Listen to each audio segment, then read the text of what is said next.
Hi everybody, it's Margarita again. Hello my wonderful people.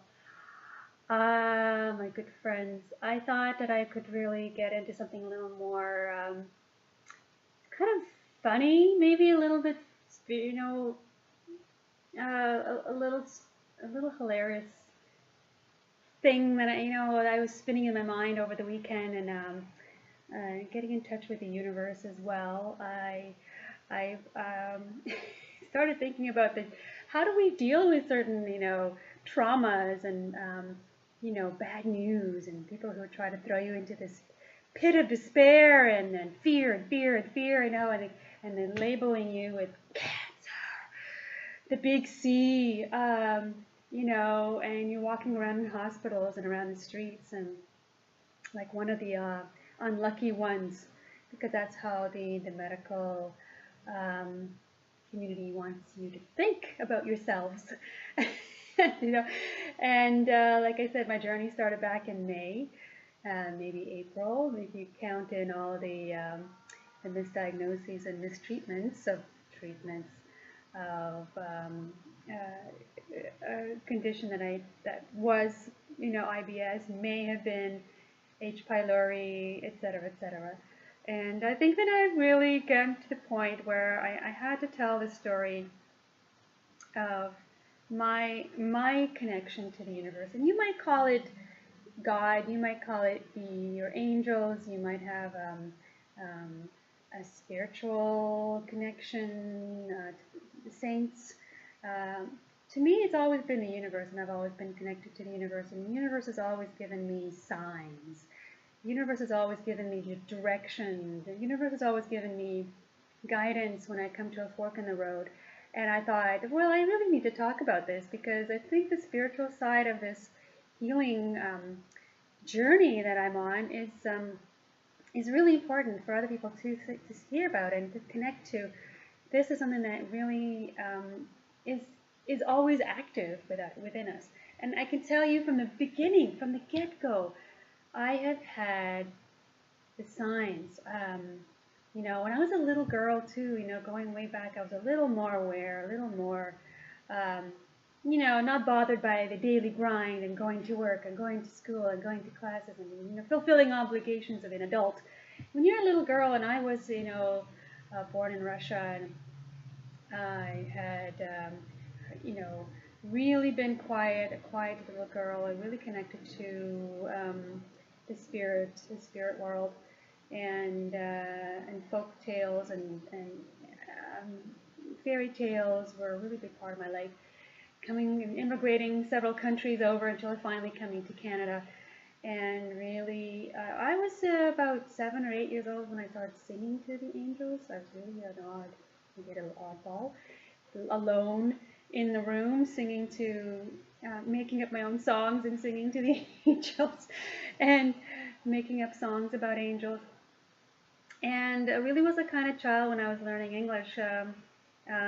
Made friends with everybody. I was one of the quirkiest little kids, smart as a whip, most loyal kid you could ever become friends with. I was in a very multicultural, multiracial school, in an inner city school, and any kid was incredibly lucky to be a friend of mine because I was the most loyal, most honest, and most protective friend you could ever have. I had friends from every particular, clique there was. We had many children of First Nations in our school. This is Winnipeg, and I was just a friend to all. But I was not a friend to the bully, and the bully who tried to bully me, boy, watch out. I know I was feisty. Don't get in my way if you're a bully. And if you're bullying someone else, especially if it's a family or member or a friend of mine, bam, So I was that kind of little kid. Very cute, very feisty. And I think I carried that with me all through to adulthood. And, I was losing my way here and there, personal relationships and school and work and troubled times at work and, getting caught up in people's messy worlds, yeah. But always The universe has always sent me messages and communicated with me no matter what. Again, that can be whatever you call it as well, in your own spiritual belief system. But for me, I was always about the universe. The universe has always told me what I needed to know. And when I first met up with the cancer community at Princess Margaret Cancer Center, um, healing, healing center, definitely not a cancer healing center, okay? The killing machine of Princess Margaret. I don't know why they gave it such a beautiful name. And I met up with the first person we met up with was the clinical trial nurse because we signed up.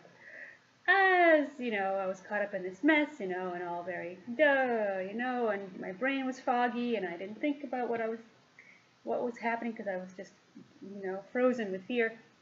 The clinical trial nurse was a person we met because we were asked to join the clinical trial as a recommendation. And boy, she reminded me from the get-go, the universe was telling me she looked like Baba Yaga. And I'm not kidding you. She looked like Baba Yaga. And if you know anything about Hansel and Gretel, we have a similar kind of story in Russia or in Eastern Europe, a woman is a witch, an old witch, an old hag is living in a forest, and she lives in a hut. And the hut stands on one chicken leg, and I'm like, my heart is racing as I talk about this. And she basically lures children in, like Hansel and Gretel, and with sweets, with junk food, and poisons them, kills them, and eats them. Okay. Whew. This is what our clinical trial nurse looked like, and I told everybody, and they laughed at me. They laughed. They thought, "Oh, Margarita, that's hilarious." I'm like, "No, I'm so serious. I'm seriously frightened of her." Okay. This is what she looked like. Okay, she was dark, old, hobbled around. She was on the verge of retirement. She hobbled around, the way she moved, the way she talked, her facial features, everything was the same. This is a little page from the actual story. And this is the hut that she lived in the woods. Okay? Scary little hut in the middle of a dark forest inside of a foggy clearing, standing on one chicken leg. Whoa, bringing back nightmares. There are only 3 things that I'm really fearful of, and that's Baba Yaga, elbows, and dying in a hospital. No, you don't ever have that. Okay? And I'm telling you, signs were out there. The signs that we must never go down this path were there. And I had this brainstorm like, wait a minute. The radiologist who came down and sat with us so sweetly and condescendingly, saying to us, "Yes, Margarita," because I was rebelling against her too. I rebelled against them all. I rebelled against the oncologist who said, "Oh, your liver spikes were due to who knows what." When I told him it was a Tylenol that I was using for this post procedure, when I had laparoscopy. Nope, didn't believe me. I was detoxing, and lo and behold, I didn't have a liver spike. Oh, I had another liver spike, and oh, it's due to the CBD oil you're taking, a little cannabis oil, no THC whatsoever. We're like, no, it's a natural herb, herbal extract. It can't possibly be the cause for a liver spike. And tell him to stop. He told us to stop taking it. I'm like, okay, we'll stop taking it. Cross our fingers behind our back. They found the liver spike was gone, but we hadn't stopped taking the CBD oil. Oh, it's gone, and it must have been the CBD oil. And the big smug smile on his face, the narcissism, the whole, "Oh, I'm such a smart oncologist. The liver spikes are gone. Ha! It was due to the CBD oil you stopped taking," which we hadn't. So the idiocy, the signs were all there. The third time he told us I had a liver spike was due to my rock climbing.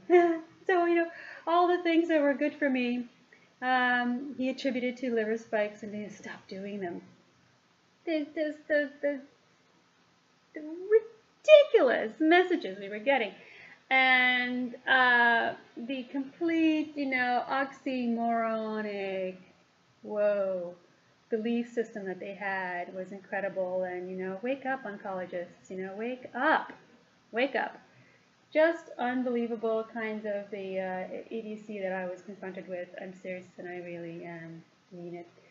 So that was a sign: delays after delays, postponements, cancellations of chemo.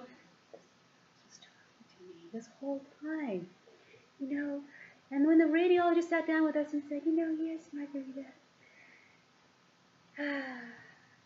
chemo is poisoning, radiation is burning, and surgery is cutting. There it is. There's the analogy. You're walking through the woods and a little girl eating healthy. You're eating the way your body's meant to be eating according to our natural anthropological state and how our bodies were designed. We're eating naturally from the forest. We're having berries. We're eating fruits. We're picking apples from the trees. We're picking melons from the vines, the grapes from the vines, a few nuts and seeds, a few berries off the bush. We're eating healthy. We come across a curious little hut where we were lured in by something weird, something sweet. When I first came to Canada, we didn't have sugars in any other country we came from, in Russia for sure. Candy was like, we've never seen it. We got lured in by the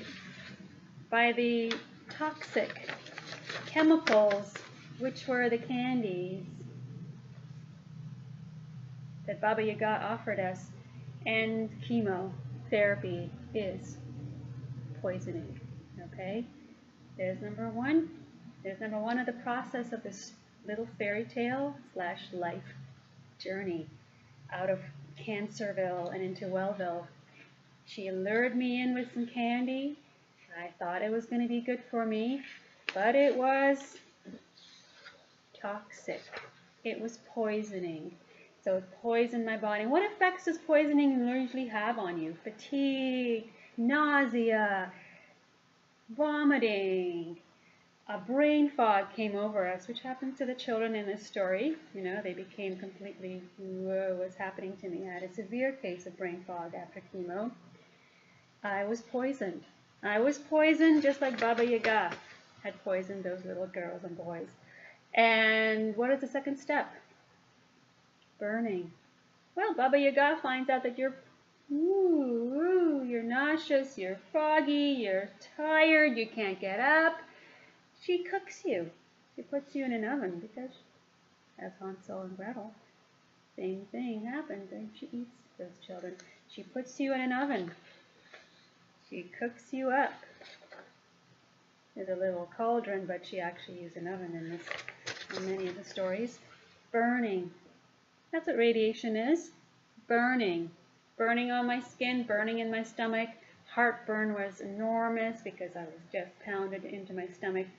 And that was the second process of cancer treatment.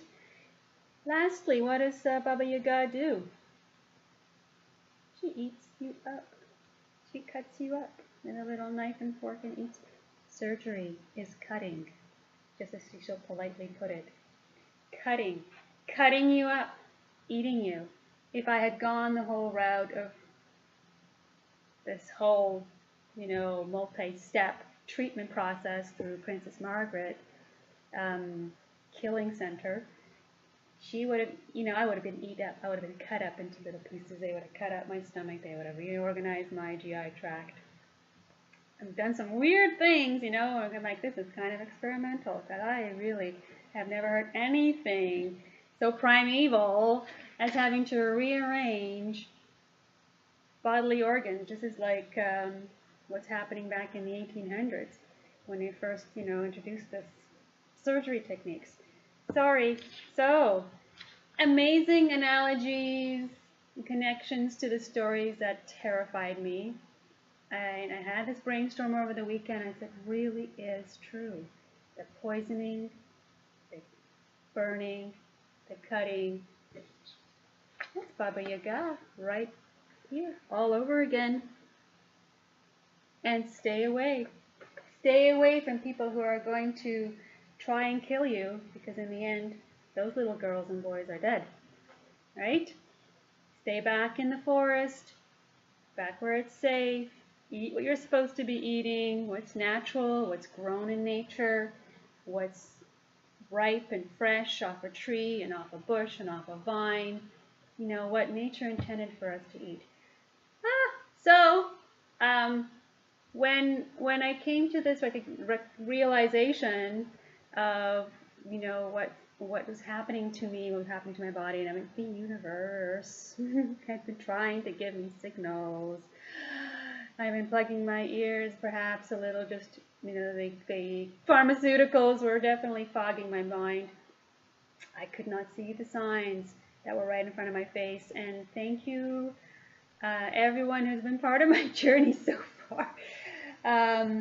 But I thought this would be just a funny little tie-in to what was, what's really happening out there, and how you can make those connections to what you've read in fairy tales, and to remind you to stay connected to your own